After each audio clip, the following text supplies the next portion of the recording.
Welcome to my channel online guru by Bina ma'am. आप सबका स्वागत है बच्चों। आज हम जो टॉपिक पढ़ेंगे वो टॉपिक बीएड फर्स्ट ईयर से रिलेटेड है और course 1 child and growing up है, जिसमें किशोरावस्था क्या है इसे हम समझेंगे। जैसा कि हम और आप सब जानते हैं कि जो किशोरावस्था है उसे इंग्लिश में एडोलसेंस कहा जाता है।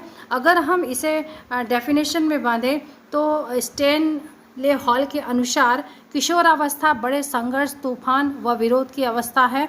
यह स्टेन हॉल के अनुसार ये डेफिनेशन दिया गया है कि किशोरावस्था जो है वो बड़े संघर्ष, तूफान व विरोध की अवस्था है।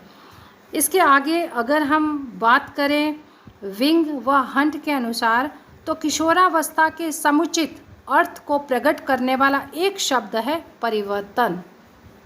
यह परिवर्तन शारीरिक, सामाजिक और मनोवैज्ञानिक होता है। यानी कि हम और आप सब जानते हैं कि किशोरावस्था एक ऐसी अवस्था या स्टेजेस है कि जिसमें परिवर्तन हम देख सकते हैं। वो परिवर्तन कैसे होते हैं? शारीरिक होते हैं, सामाजिक होते हैं और मनोवैज्ञानिक भी होते हैं।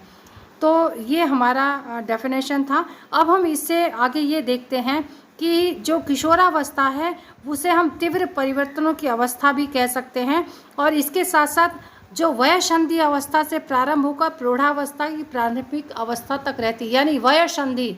ठीक है, वयसंधि यानी कि किशोरावस्था से प्रौढ़ावस्था, यानी कि ये जो 17 साल का जो स्टेज से 18 में बालक प्रवेश करता है, तो एक किशोरावस्था और प्रौढ़ावस्था को जोड़ने वाली एक कड़ी के रूप में भी हम इसे कह सकते हैं।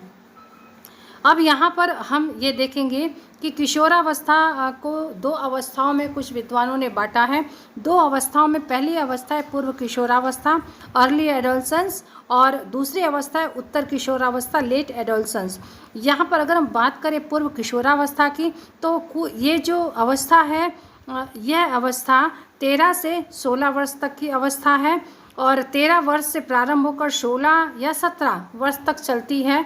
और यहाँ पर है कि कुछ विद्वान ये भी मानते हैं कि बालिकाओं में इसका प्रारंभ 13 वर्ष में हो जाता है और बालकों में 1 वर्ष लेट यानी कि 14 वर्ष से माना जाता है। और ये जो अवस्था है ये समस्या बाहुल्य की अवस्था रहती है, यानी कि इसमें समस्याएं बहुत ज़्यादा होता है। जैसा कि हमने पहले ही बताया ना कि इसमें शारीरिक परिवर्तन होते हैं, साथ साथ मानसिक भी परिवर्तन होते हैं, सामाजिक भी होते हैं। तो ये सारी चीज़ें जो हैं वो एक साथ समस्याएँ, बहुत अधिक समस्याओं की अवस्था कहा जाता है। दूसरी चीज़ क्या है, क्योंकि बहुत जल्दी से शारीरिक परिवर्तन होने के कारण बालकों को समायोजन करने में कहीं ना कहीं दिक्कतों का सामना करना पड़ता है। इसके बाद अगर बात करें दूसरी उत्तर किशोरावस्था की, लेट एडोलसेंस, तो ये अवस्था जो है 16 या 17 वर्ष से 21 वर्ष तक की मानी जाती है। और इसमें इस अवस्था को किशोरावस्था के मध्य की विभाजक रेखा भी कह सकते हैं। और साथ साथ हम ये भी कह सकते हैं कि यह अवस्था जो है बहुत अधिक महत्वपूर्ण होती है। अब आप कहेंगे मैम महत्वपूर्ण क्यों होती है? क्योंकि ये काल जो है प्रौढ़ जीवन की तैयारी का समय भी होता है। जैसे 17 साल के बाद 18 साल में प्रौढ़ावस्था की अवस्था शुरू हो जाती है।